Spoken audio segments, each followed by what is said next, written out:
Okay. It's been really, really slow.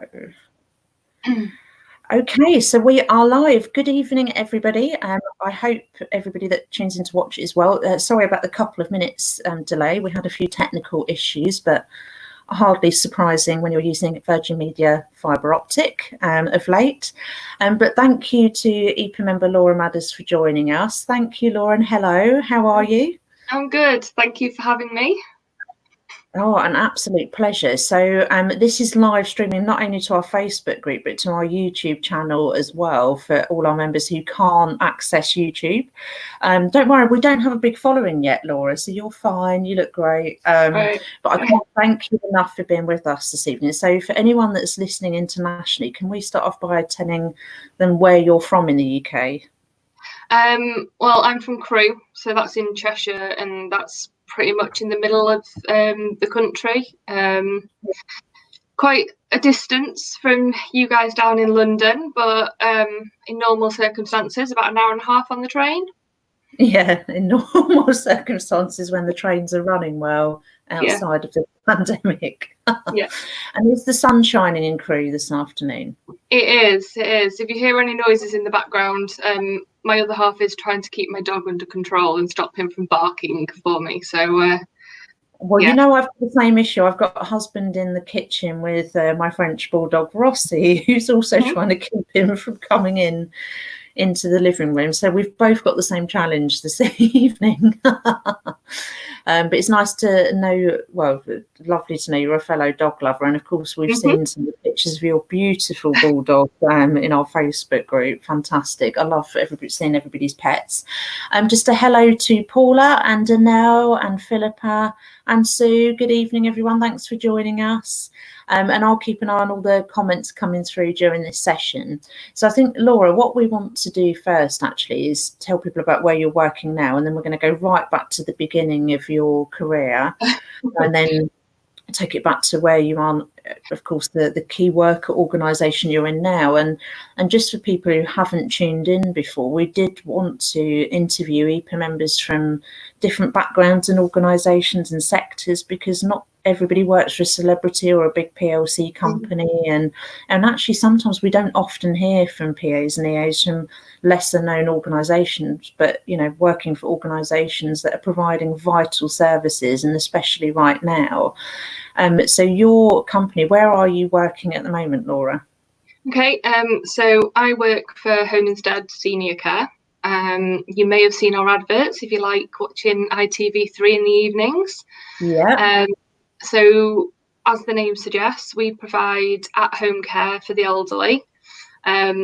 We are a franchise organisation as well. So not only are we in the care sector, but we're in the franchising sector. So two kind of sectors to the business, which kind of complicates things sometimes. And at the moment, we have 215 franchises, all working extremely hard throughout the UK.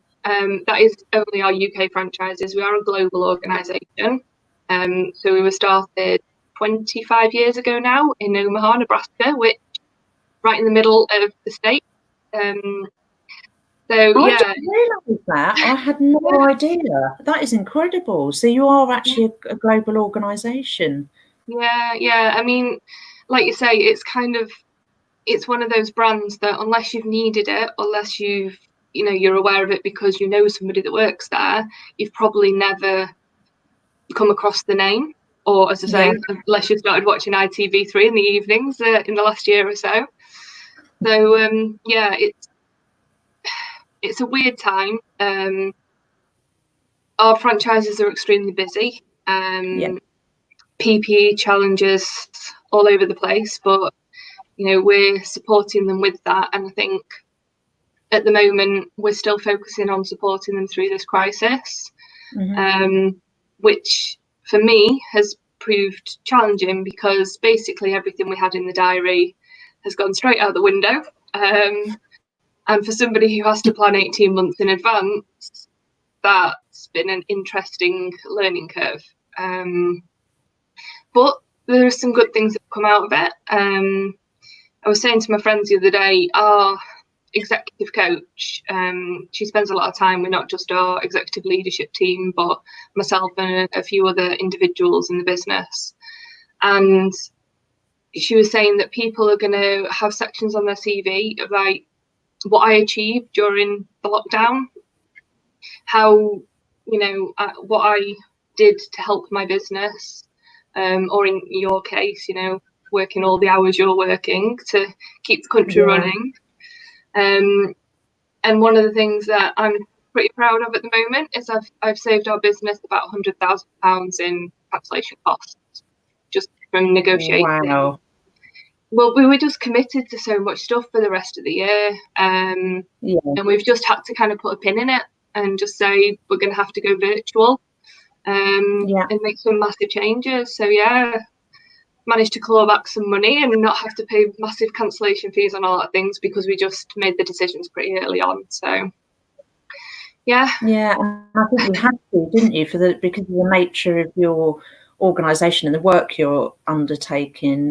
Decisions had to be made hard and fast, and the fact that you've saved that money for your organisation as an EA is well, it's testament to your skills as an EA, but it's everything a great EA should stand for in times like this. But the truth is, none of us have ever worked through a pandemic before, have we?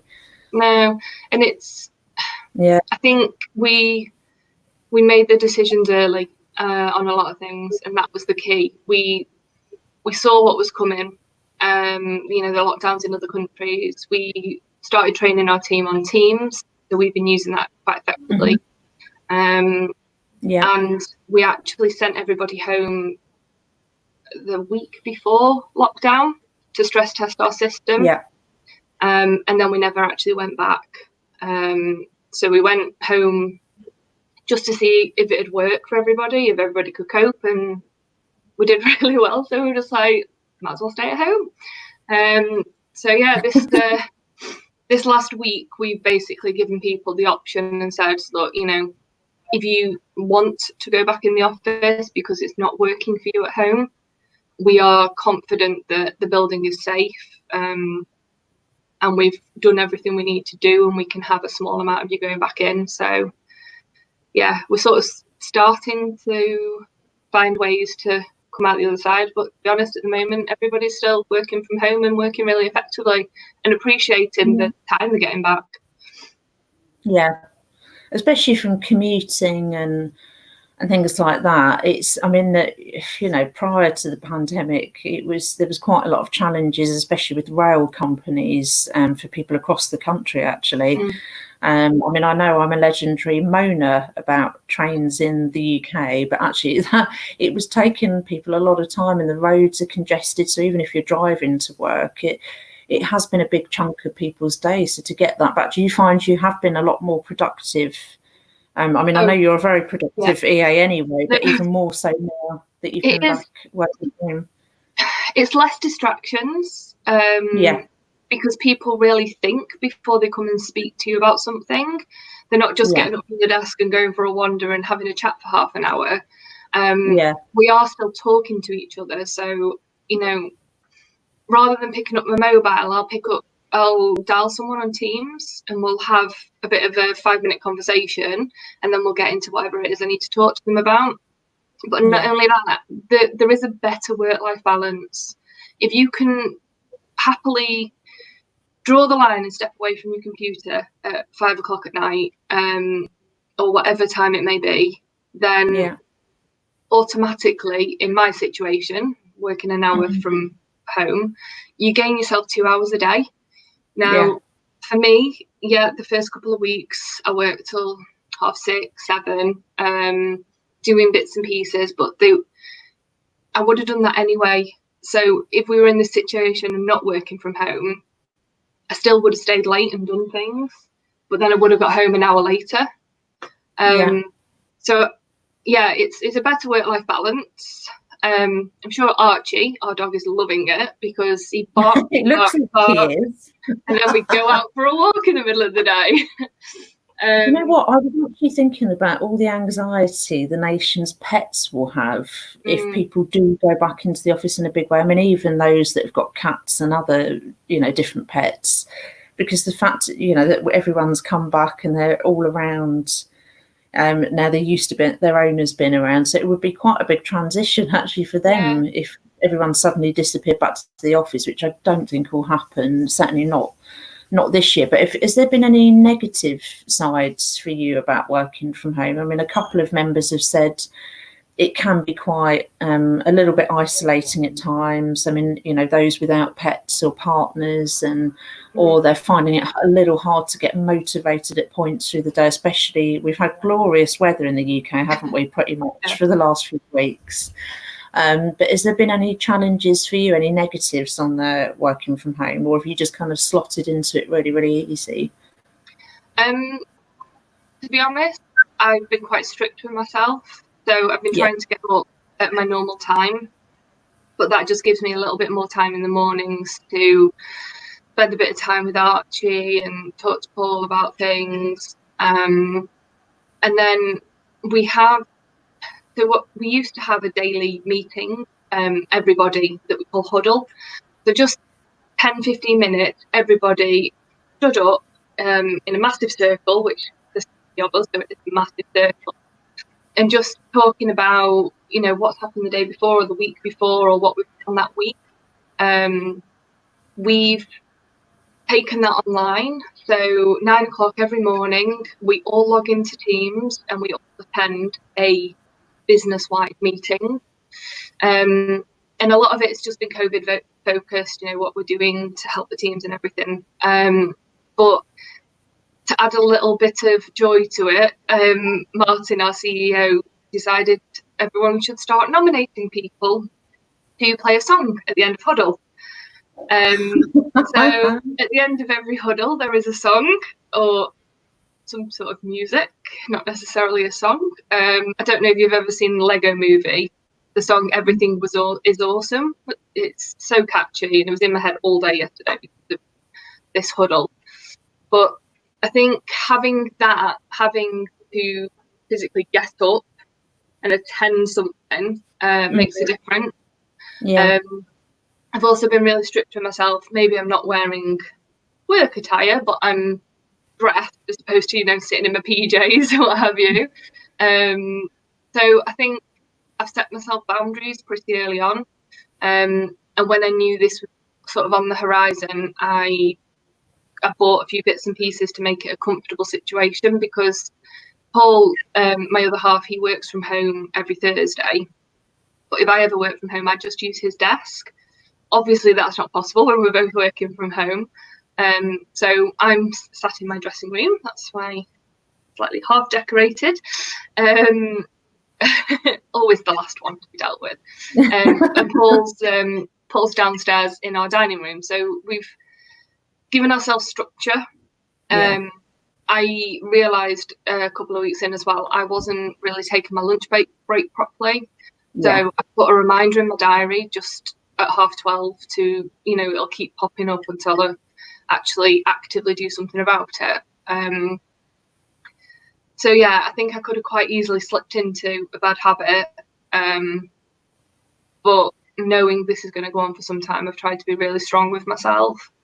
And I just being at home, it's a massive difference. And that's working from home is not the bit I've struggled with in this situation. It's the not being able to see people. That kind of social interaction. We're not even allowed to see our families at the moment. So that aspect of this pandemic and lockdown is quite difficult, I think, isn't it? And people being confined to their homes, and homes suddenly become the workplace as well. But I mean, it sounds like you've totally done all the right things. I mean, it's the stuff and advice that is given to small business owners when you're setting up, and to have that routine and structure, and to make sure that you can still enjoy your home as a home. Because there's nothing like walking through the door in the evening from a hard day in the office, opening that door, your British Bulldog comes racing towards you, happy to see you. It is a transition, and it sounds like you've dealt with it really, really well. And actually, you're a key worker organisation. And it's interesting with some of the EPA members and the PAs out there, because when I asked in the Facebook group last week, I think it was, how many of you are kind of key workers working in key worker organisations, and everybody said, well, I am in a key worker organisation. Some people said, well, I'm not a key worker, but I'm working in a key worker organisation. But actually, if you are working in that organisation, you are a key worker. And I think it's just important to note for everybody that's watching that actually not every key worker is wearing a uniform, such as yourselves and all the back office staff at, at your organisation, and indeed at mine, where I am through the night, and others across the UK. I just think it's tremendous, what your organisation is doing at the moment. And I know the care sector has been working tremendously hard, and it's, there's been a lot of grief there as well, and emotion, and we're definitely clapping, not just for the NHS but for the care sector tonight as well. Although I must say, I'm normally in bed when the claps happen. I can hear it, but I normally have to be up pretty early myself. So I do get to miss some of it. But it's turned into the clap for carers and clap for NHS has turned into pan bashing, fireworks, and all sorts of Thursday. So, but it's lovely. It's lovely to hear it. So please do pass on our best regards to your CEO and everybody back in the office for everything you're all doing. So why don't we go back to the beginning? So 16-year-old Laura, you're coming out, you've done your GCSEs. Had you already decided what sort of career you wanted to go into at that point? Yeah, I absolutely wanted to be in physiotherapy. Oh, I never knew that. Okay. Well. But not brilliant at science. Neither was I. So small problem. Kind of wanted to do art at college, but my parents talked me out of it because, let's be honest, in their words, there's not really much of a career prospect from an art qualification, or at least in their eyes there wasn't. So I did a GMVQ in business at South Cheshire College. So my high school didn't have a sixth form. Yeah. So the college was the natural place to go, or there was a school with the sixth form that a few people chose to go to, but this is my GMVQ. It was advanced though, so apparently that's better. I was told that as well, yeah. Don't know why. Really don't know why. But it's not really surprising, actually. I know I said on the group before, I've been preparing for this conversation and looking back at my CV and thinking about things that I've done over the years, and wrote, I was writing a few notes, and looking back, my mum's always done to-do lists. Always. So many to-do lists. From a really young age, because back then you only kind of had one phone line, and my dad had his own business, I was trained to answer the phone correctly. So even when I was really young, I was answering our phone very properly, so I could pass messages on from my dad and things. So let me just ask you, was that within 3 rings? Because that's how I was taught. You must answer within 3 rings.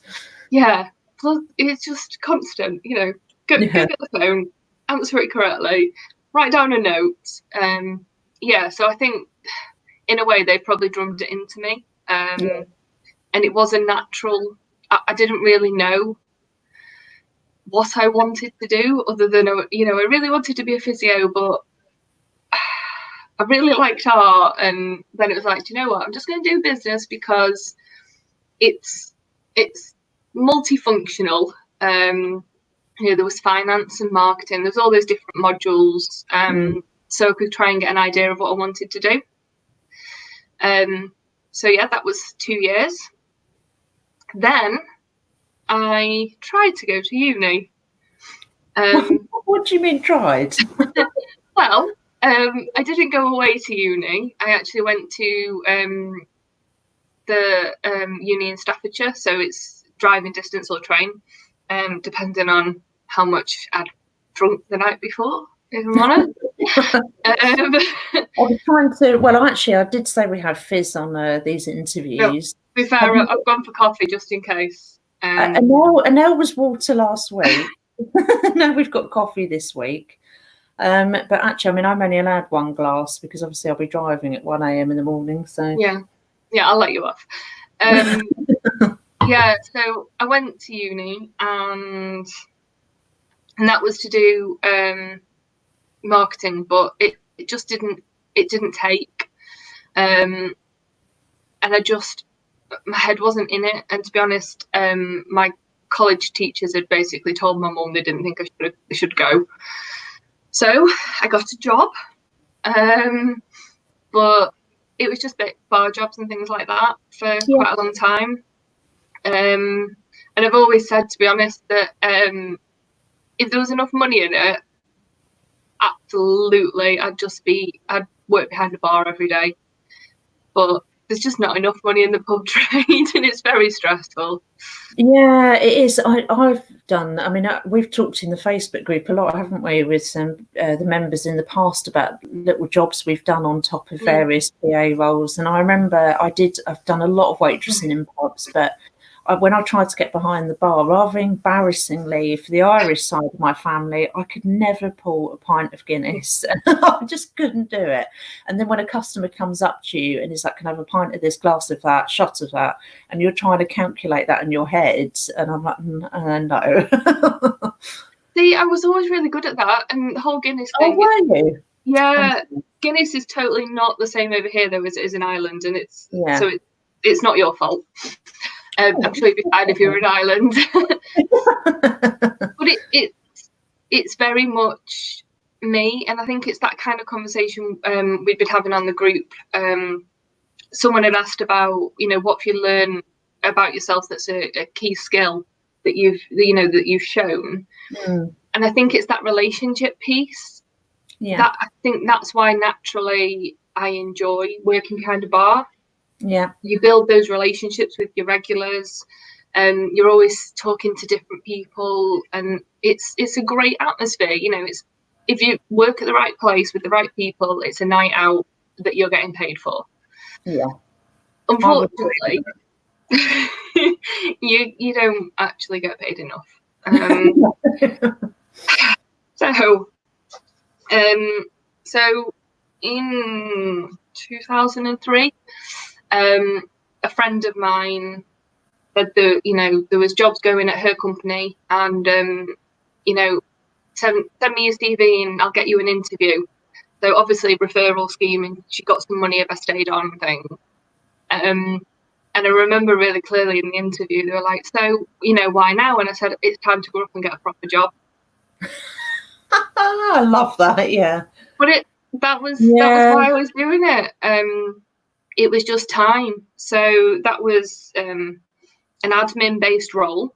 So it was for a company called Dextra Solutions. Now they were part of the Cordwell Group. Yeah. So a lot of people have heard of them, and it's one of those companies where you either stayed for 5 minutes or you stayed for 5 years. Yeah. And they were a very big employer in Crewe. One of the biggest after Bentley. So I worked there, doing admin role, and did that for a couple of years, although it probably felt like longer. And then another friend happened to work for the same group, but a different arm. So that was For You Business. And that was the business side of Phones for You. Back when it was all like Phones for You on the advert. Oh yeah, that took some practice. Yeah. So I worked there for a couple of years. It's like internal transfer, and they had to pay for me, so I knew that I wasn't going to be, laid off anytime soon, because they just paid a bit of a whack for me from another company. I worked there for a couple of years. Within 3 months of me being there at their Crewe site, they actually moved back to Newcastle. So it's about 40 minutes from here. Not the one right up north, Newcastle's in Stoke. So moved into a massive building, and it was going really, really well, or at least it appeared to be. And then they changed the management team, and then they changed the management team again. And then whispers of redundancies. And we had a round of redundancies, and then everything was fine.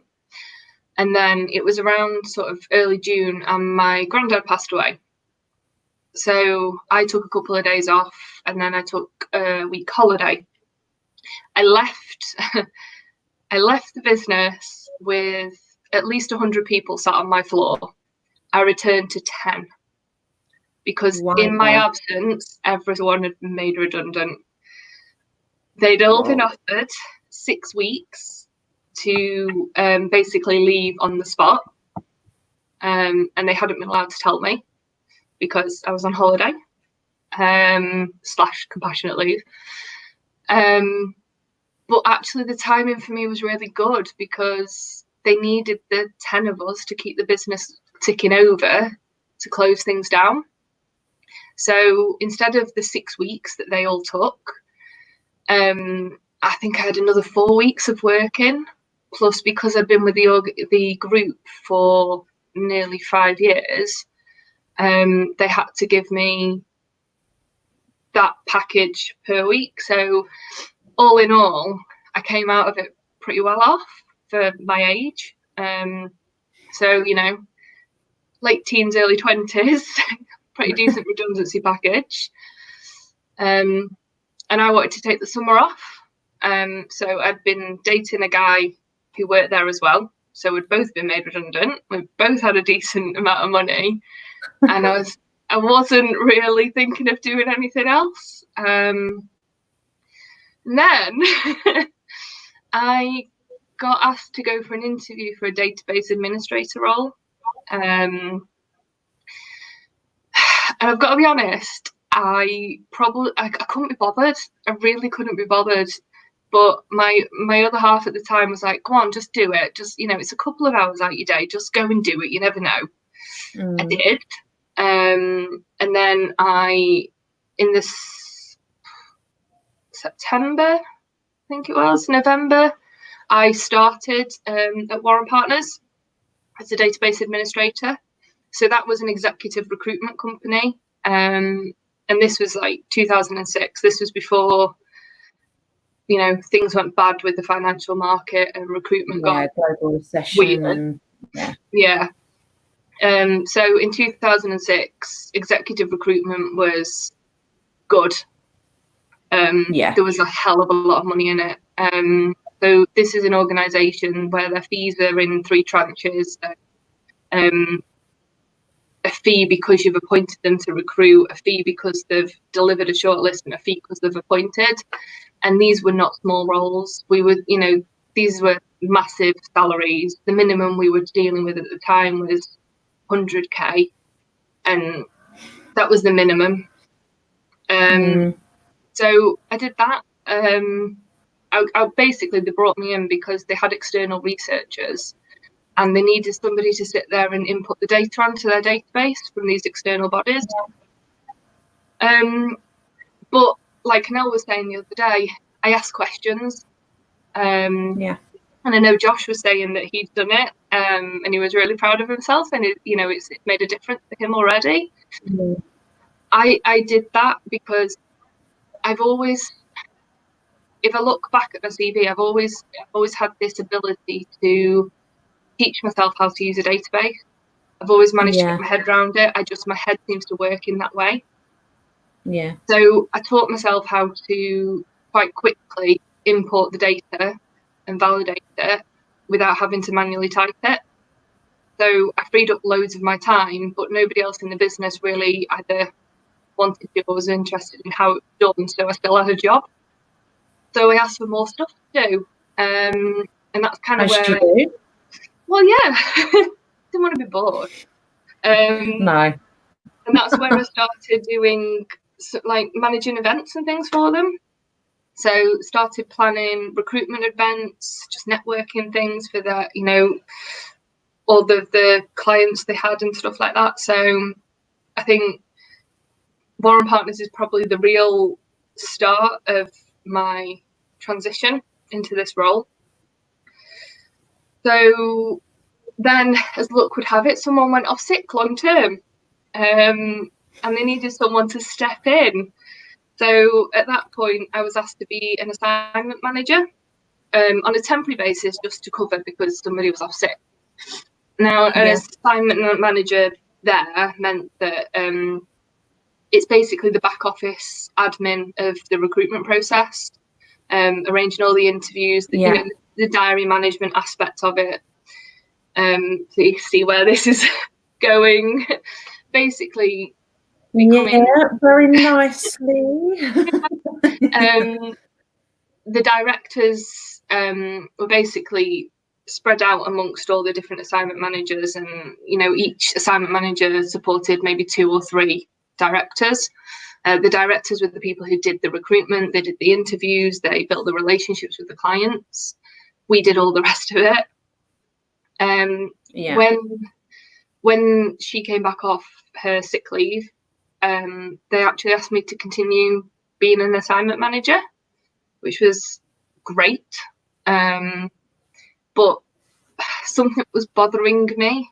I was looking at all those CVs and looking at who was being recruited, and there was a pattern that if they were pretty much the same experience, the person with the degree was the one getting the job with the big fat salary. So I asked them for permission to do a part-time degree, and I had to ask them permission because they had to sign a letter, because I'd have to do projects based on the business. And that was a degree in business. And instead of them just giving me permission, they actually offered to pay for it. Wow. Now, that would have predated when the university fees went up here, didn't it? Yeah, so it was still £9,000 over 4 years, basically. Yeah, which I remember people in the UK back then still saying it was a lot of money, but actually in hindsight, that was really, really good value for money. Totally. Yeah. Amazing. It was amazing. Yeah. So what did it involve time-wise though on top of the job? I mean, presumably you were still going into work. I mean, how were you juggling the hours back then? Because it was 2 nights a week, 6 till 8. And then they were the classes, and then Tuesdays and Thursdays, and obviously assignments and stuff in between. So, you know, I'd spend my free evenings and proportion of my weekends doing my assignment. Sometimes the assignments were based on work things, so I'd do some of it during work time. But yeah, it was 4 years of working full time, as you know, and studying part time. And it was exhausting, and I'm not entirely certain in any real terms it benefited, apart from the fact that I did it. I set out to do it, and I did it, and I probably previously hadn't been great at following through on things when they got a bit hard. Like the first time I went to uni, but it kind of gave me that focus, and it just felt great to achieve it. And I mean, since I've known you as a member of EPAA, you're somebody who's really dedicated to learning and development, which is what we encourage our members to do as much as possible, you know, on top of work and family and personal commitments. Actually, that's really, really tough to go and do a degree whilst you're still working and paying bills and supporting yourself. I mean, that shows it's a massive achievement, and especially to do that over such a long period of time as well. I mean, I don't know what you must have felt like at graduation, but I would have been popping more than one bottle of champagne open. Oh, it was so good, because obviously these are people I've built, you know, friendships with, and I'm still friends with some of the people that I did the course with, because we were all mature students, apparently. No, you're mature after what, 21 years old? I know, yeah. Yeah. Quite glad about that, but it was a massive step for me, and I always say I did my growing up at Warren Partners. I spent my 20s there. I did my degree there. I started and ended a couple of relationships there, not with them. So yeah, when we started the degree, we were told that 90% of the people in the room, whoever they were with, their partner at the time, they were most likely not going to be with them by the end of the course, just because of the pure pressure. It's apparently a pattern for people who work full-time and study part-time.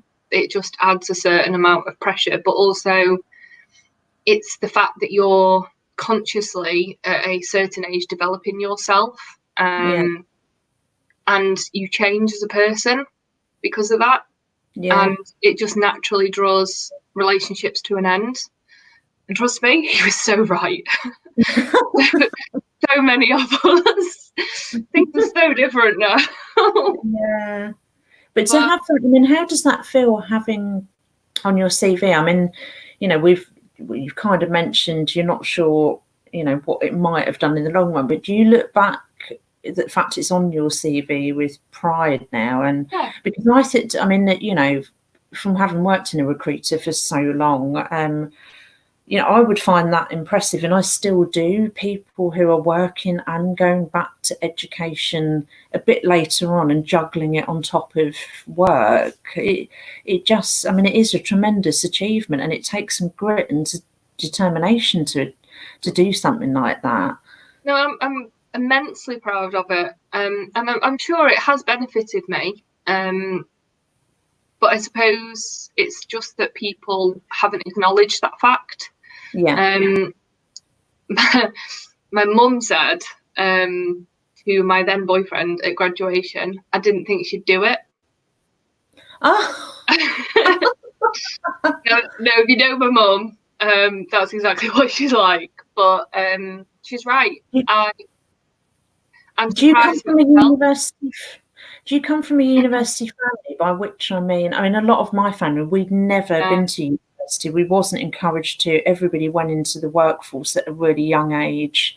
It just wasn't on the agenda. We couldn't afford it. It was always this financial block, I think, for us. So I think we all accepted it from a young age that we just wasn't going to go. And actually, two of my sisters have now done it, and it's a massive thing in our family. But I think I remember thinking, like your mum, actually, about one of my sisters, thinking she is never that. But actually, I've got one sister who did politics and law at Cardiff University, and my other sister Becky, who's literally just come out of Hull University, and she graduated as a nurse a week before lockdown.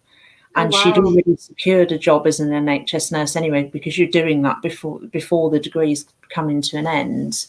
And so she literally has, what she'll have known of starting a job is literally working as an NHS nurse in a pandemic.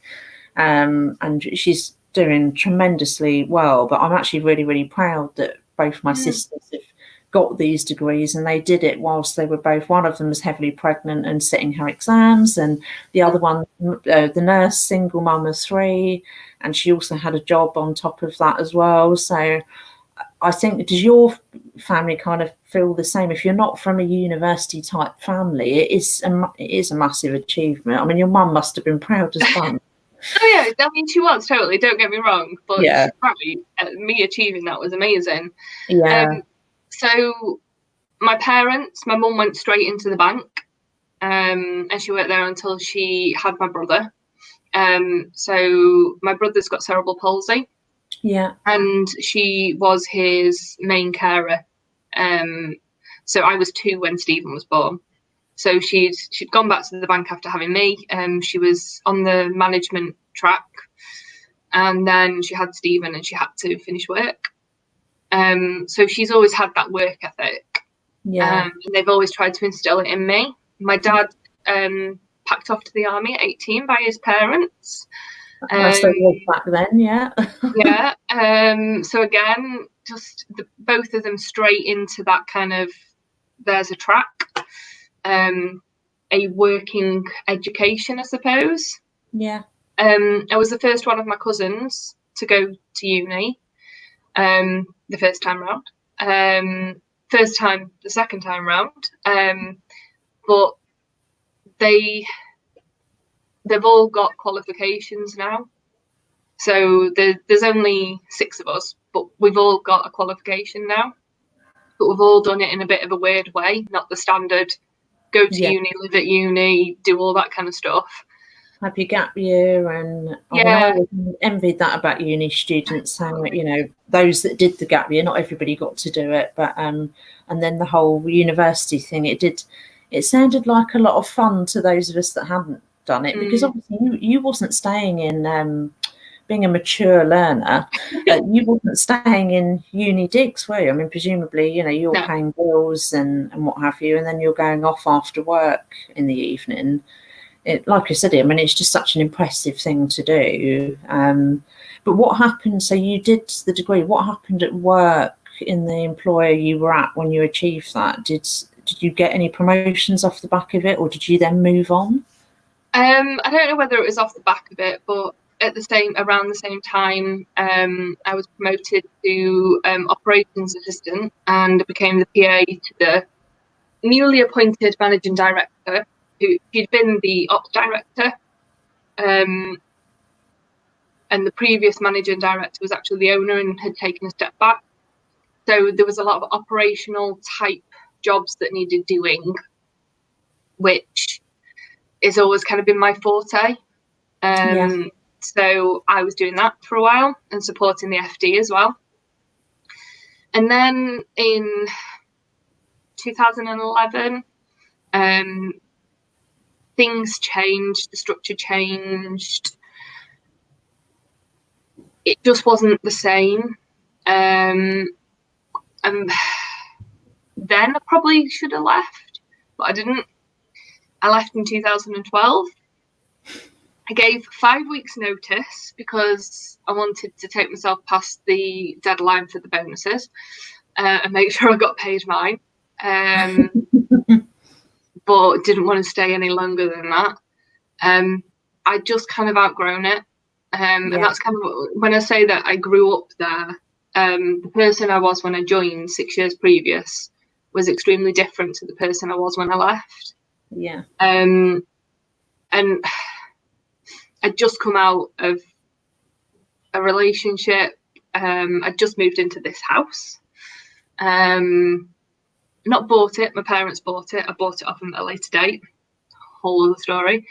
But a lot was changing in my life, and it was time to just bite the bullet and go for it. And because I was renting off my parents, I wasn't as worried about paying my bills because they were quite good to me. So when I was living here on my own, they were. I didn't pay full rent, put it that way. They could have got a lot more out of me. What, so kind of what mates rates rent? Or family much better. So much better.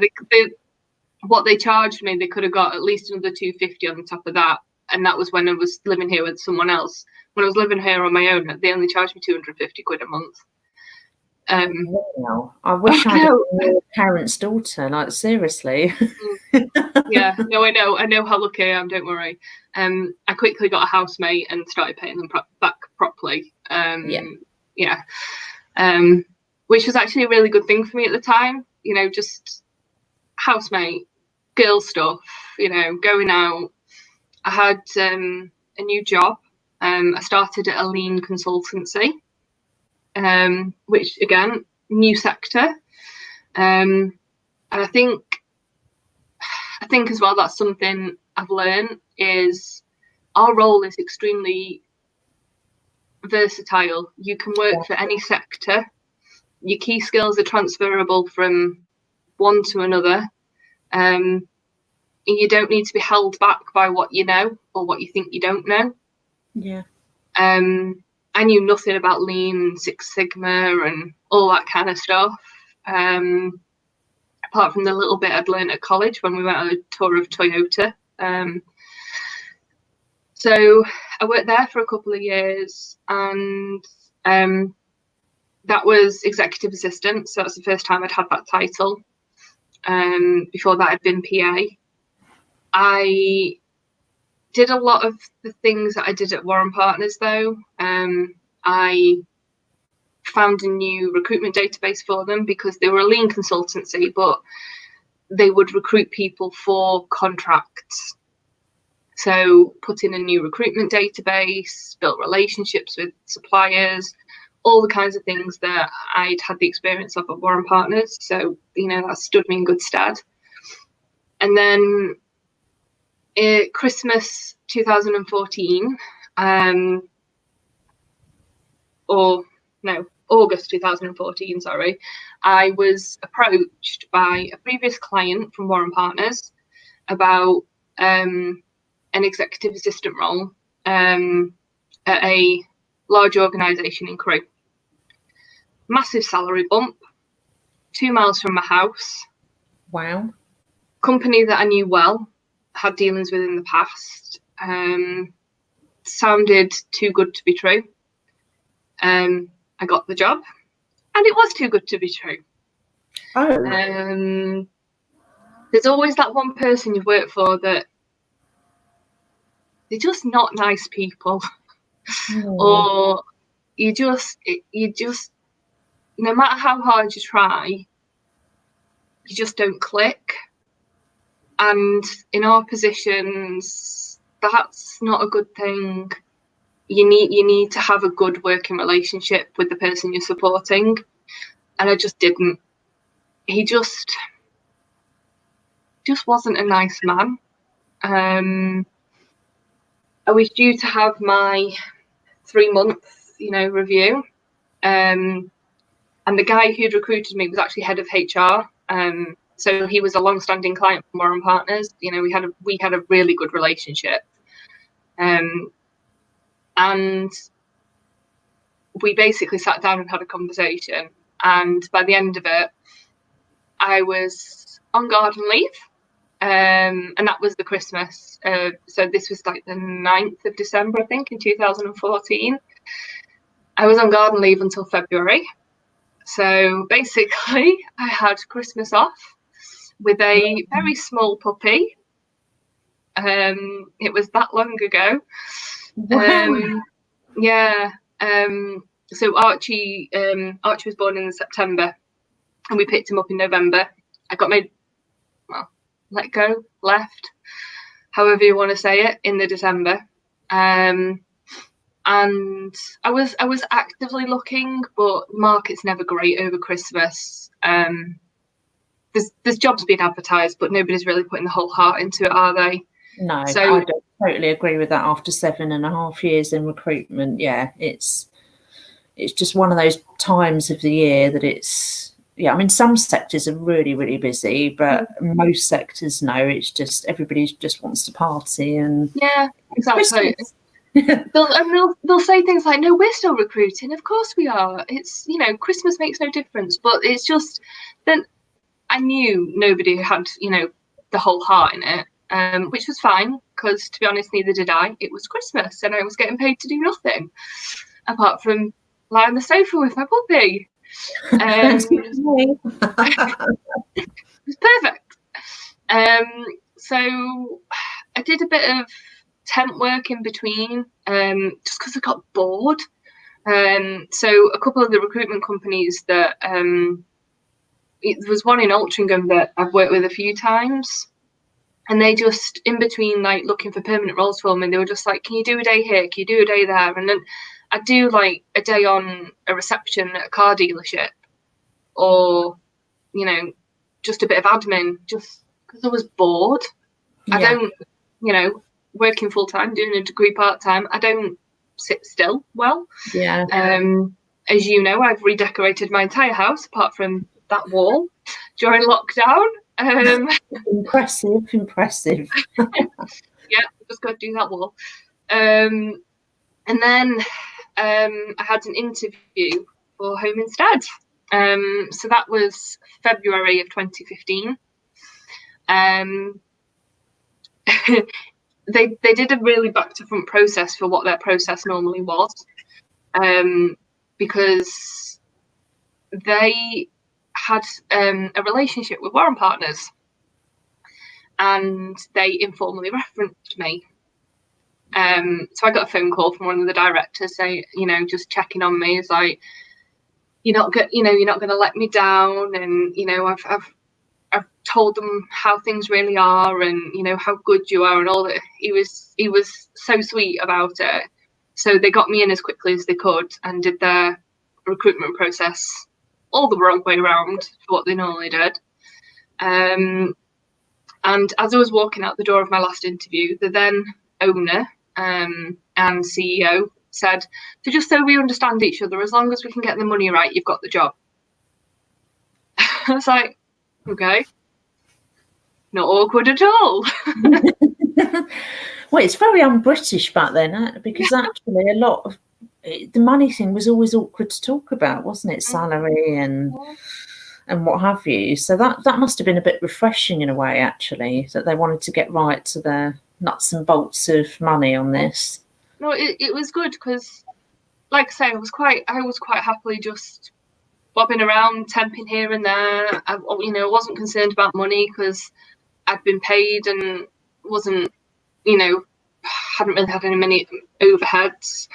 So I was quite picky about what I was interviewing for as well. I wasn't picky about what I was temping for, but the interviews, I was, if I didn't like the sound of it, I wasn't going for it. Yeah. So yeah, I started early March 2015, and it was a whole different business to what it is today. It was smaller, so there's 60 employees at national office now, so that's what we call our head office for the franchising. There was 30 back then. I was the 30th. We had, I think, about 160 franchises back then. So we've gone past 200. We're at 215 now. Wow, that's in 5 years. Yeah, that's rapid growth actually in quite a short period of time. Yeah, and I think the thing I've always really liked is the fact that we say we award someone a franchise. Yeah, you have to go through an interview process. It's not just about having the money in the bank. Yeah, there's a process behind it, and we know our franchisees. So I was doing a task earlier this week. I'd emailed one contact from each office, and there were loads of, they were all coming back to me with an answer. But each answer showed their personality, and I could imagine that person saying those things. Yeah. And what could have been a really mundane task was it was so funny. And it was just really uplifting and kind of emotional. Because the ones that I've got a really good relationship with, they were much longer replies. And given everything they've got going on at the moment, I was just like, I was literally after a yes or a no, and some of them sent me essays. But yeah, I love it. So when I joined, the owners were the people who'd founded it in the UK. So they bought the model from a couple in the US. In 2016, they just an off-the-cuff conversation turned into a serious conversation, and they sold the business, but they didn't sell it to just anybody. They sold it back to Paul and Laurie, who founded it in the US 25 years ago. So we're still family owned, more so than we were. Paul and Laurie are still extremely heavily involved in the business, and they're just adorable. I love them. That is so lovely to hear. I mean, it's actually really, really rare now to hear about family-run companies. But it's just such a fun. Yeah, and what a fantastic story. Do they get over to the UK very much? I mean, obviously not at the moment, but prior to. No. They're very involved. They're such lovely people, and all the US team are. But we call our carers caregivers. That's our terminology. And that's like, it's more of a US thing, but it's something, you know, we're trademark pending. And we have, as a part of our annual conference, we have a caregiver of the year ceremony, and basically each franchise nominates a caregiver, and then we whittle that down to 12, and then 5, and the 5 are invited to our annual conference, and the winners awarded lovely crystal award on stage. But that's something that Laurie, it's really close to her heart. She started it in the US because she really is she's the one who is there for the caregivers. You know, she's just got a certain expectation of how the caregiver should be treated. That we always take the 5 for like an afternoon tea before, and she always wants a single long stem yellow rose for each caregiver. Wow. Yeah, so I have a florist who knows my order very well. So every year I'm like, it's that time of year again, and they're like, right, who do you want them named for this year? But yeah, so they come over, and you know, it's a massive deal. But they're still very down to earth for a couple who went from starting this business because their grandma needed care and they were struggling to find it, and they were managing it through the family, to 25 years later, and it's a global organization. You're talking like most of Europe, Australia, New Zealand, Canada, America. We were in China, but COVID totally messed that up. Yeah. It's so wonderful, and I think that's why we all stay so long. Yeah. It's a nice place to work. Yeah, it's another one of those where you stay 2 minutes, or you stay forever. One of my colleagues, she left uni because of she lost her dad, and she started a role doing admin when the business opened 14 years ago, and she's still employed by Home Instead, and she's worked her way through various roles in the company, and is on our senior leadership team. So there's opportunities. I've gone from supporting Trevor, who owned it, to supporting Martin as the COO then, to selling it, and supporting Martin and his SLT, and then changing the structure and supporting Martin in the ELT, managing my own team. Which, if I don't give a shout out to Adam Fiddler, he will be disappointed. He would be. Totally would be. I've done pretty much every course he's run, and it was actually on one of those courses that I met Emma Powell from Chester Zoo. Yeah. And she told me about EPAA. So I joined shortly after.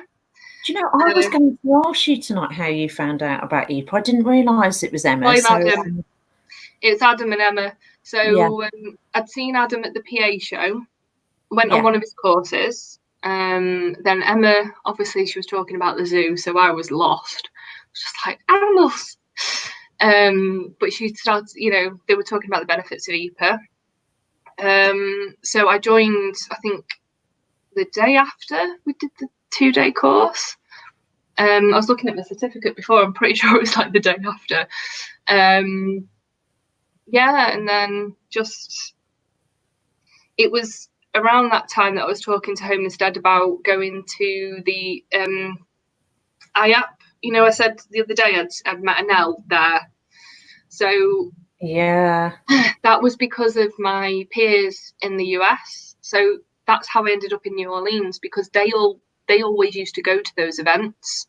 Yeah. And they were just like, you should come. And I was just like, well, it's a bit far.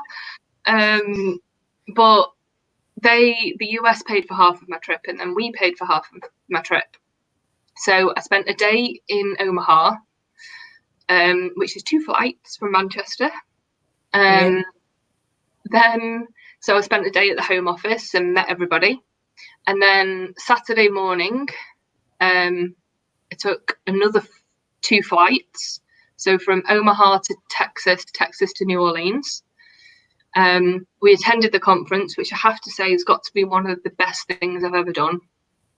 The content was just brilliant, and I've seen people that I've seen at other shows over the years, and it was just all in one place. It was great. Anel was there, obviously. My colleague Heather and I hijacked her in a hotel lobby. We always love that as trainers and speakers. I've been hijacked in lifts, corridors. Yeah. Nothing wrong with that. But there was also people like Melissa, who does the Microsoft training, Esquibel, Lucy Brazier was there. So there was loads of people that obviously, you see in all these other forums over the years, but they were all kind of in that one place. So yeah, it was really good, but it wasn't just the learning, it was the bonding with the US team. And I kind of, if it wasn't for that trip, I don't think the relationships I have now with them would be as strong as they are. It made a massive difference. There's still a lot to, although we're all utilising a lot of technology at the moment, there's still a lot to be said for face-to-face. And I know, everyone keeps talking about the new norm and that we'll all just go virtual for the rest of our lives, but I just don't believe it. I still think there'll be a big call for there being face-to-face stuff happening, whether that is meeting colleagues in another country or going, to a conference somewhere else. And because it's just a natural human instinct to want to be around other human beings. So you can see the power of what that did. And would you have replicated that on Teams? Well, you would have done to a degree, but there's nothing like actually saying, hi in person and asking questions and getting to know each other. Perhaps over a bottle of wine or, a cup of coffee. So many wines. No, it's just that. It's that bonding opportunity, isn't it? Like you say, you just don't get it virtually. So as much as there is benefit to virtual things, the conference you did the other week virtually was amazing, but the conferences you do in person are also amazing. They both have the positives and their negatives. They both have benefits. And I definitely think that was a key for me, just to build those relationships and spend that time with each other. One of the girls, we went running every morning, and that's not easy in New Orleans, I've got to say. It was warm, but yeah. So it's been a unconventional route. It was never what I always dreamed of, but like Anel was saying the other day, it's probably in my DNA. Yeah.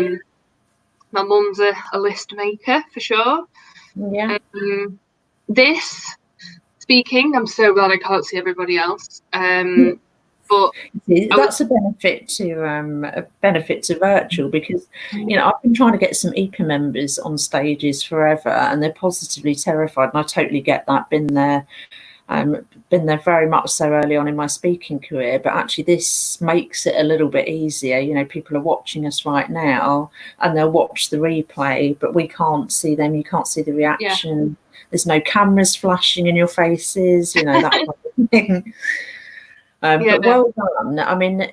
Kind of looking back over your career, and I've loved every minute of chatting to you just over the last hour, but looking back throughout the career journey and how you've got to where you are now, are there any kind of lessons you've learned and any kind of best practice you might want to share with the group before we conclude for tonight's interview. I think a lot of what Nell said resonated with me. And like, Josh said it really well. He, ask questions, be curious. There's no shame in asking a question. And we always tell our new starters at induction, there is no stupid question. Plenty of stupid answers, but there is no stupid questions. You don't know what you don't know.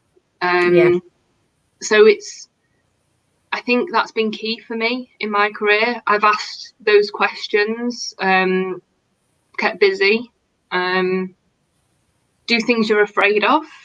Paula Harding knows I was not exactly looking forward to this. Love talking to you, obviously, Victoria, but public speaking, don't mind putting my hand up in a group of people and saying something out loud, but this was a bit daunting.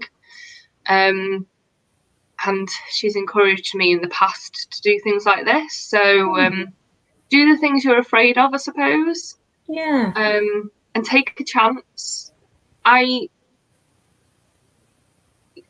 Joining that company before Home Instead was a mistake, but it's not one that I wish never happened.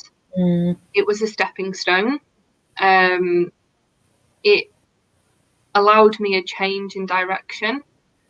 It taught me to consider things more, and if something's too good to be true, then it probably is. Yeah, I think I'm really grateful for you being honest about that, because that's happened in my career, that's happened in a lot of PA's careers, but you don't often hear that side of the story shared on PA conference stages. And I think by sharing it tonight and being honest about it, that is inspiring to PAs who've, because a lot of PA roles are missold. They look good on paper, there's a whacking great salary there, and you think, oh, this is brilliant. And then you get in there and you realise it's just nothing like what's been sold to you. And you do end up leaving and you feel a bit awful, maybe perhaps a failure, but no, it's just a lesson learned and move on, and it happens. And we can end up with all the best will in the world. You can ask the right questions at interview even, but you don't know what a job's like until you get in there, and neither does the recruiter know what that job's going to be like, or other hiring people. They don't know what that role is going to be like until that PA or EA is in situ and actually working for that person. So I've been really, really inspired over the last hour, and the fact that you have shared that stuff as well. As far as public speaking is concerned, I think you've come across absolutely superbly tonight. And I know all the EPAA members that watch this now, are watching now or on the replay, will absolutely agree. And don't worry, Laura, everybody else that offered to do this under that post, they will be doing it. Hopefully you've seen that as a bit of development for you coming on tonight and doing it, me throwing you in the deep end. You are in a really important organisation for the UK at the moment, and I think a lot of the women in my family, going back generations, they've all been carers and worked in care work, so I've been brought up around that. It's just a shame, I think, that it's taken a pandemic for everybody to wake up and see how critical these roles are. It's it's just so tremendous what they're achieving. So I'm going to try and stay up for 8 o'clock tonight and do the clapping as well. I might be in my pajamas outside the bedroom window, but that's fine.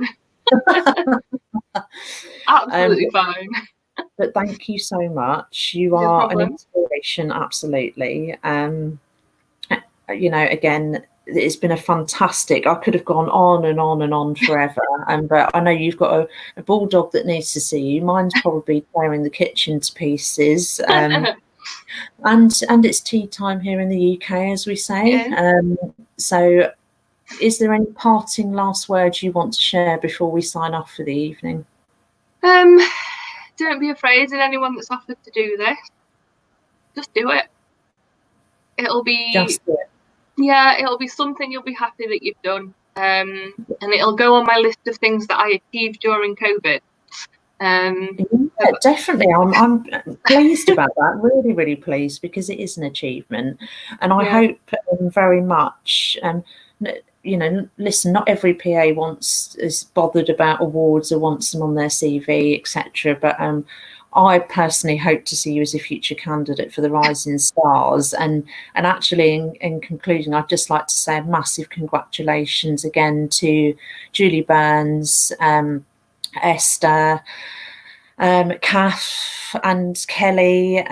4 out of the 5 winners in the EPAA category are all EPA members. So massive achievement. So congratulations again, ladies. Just was to have the opportunity. Yeah. PAs. Also, congratulations to you, because you're working hard to keep this going, and you're a key worker, and we appreciate everything you're doing. Thank you. Not only keeping that Sainsbury's running, but everything you do for us. It's a pleasure. It's my absolute passion. And as I've said to lots of members, I've got bills to pay and I do what I have to do. You know, I come from a very working class family ultimately, and I think as a lot of us do, even when we've become middle class at some point along the line. But it's about that work ethic. You had it, I had it, and I've still got it, and we both have. So I think it's like you, it's just been such a surreal time. Some days kind of blend into one. I'm sure that feels that way for you. It's just really kind of busy and relentless. And but I'm really proud of a lot of EPA members and the key worker organisations you're working in. And just to remind members, you might not be wearing a uniform, but you are still a key worker if you're working for an organisation that's keeping the UK going right now. So thank you to everybody. But Laura, I hope you're going to pour yourself a large glass of something after this. But thank you so much for being part of the interview tonight. No problem. Keep us updated in the Facebook group. If you need any help and support through this period and advice, you know what we're like in the Facebook group. We talk about pretty much everything, and keep sharing pictures of the lovely Archie. I can hear the his feet now, so I'm going to sign off. But have a great evening, everybody, and goodbye from me and Laura. You too. Bye, guys. Bye.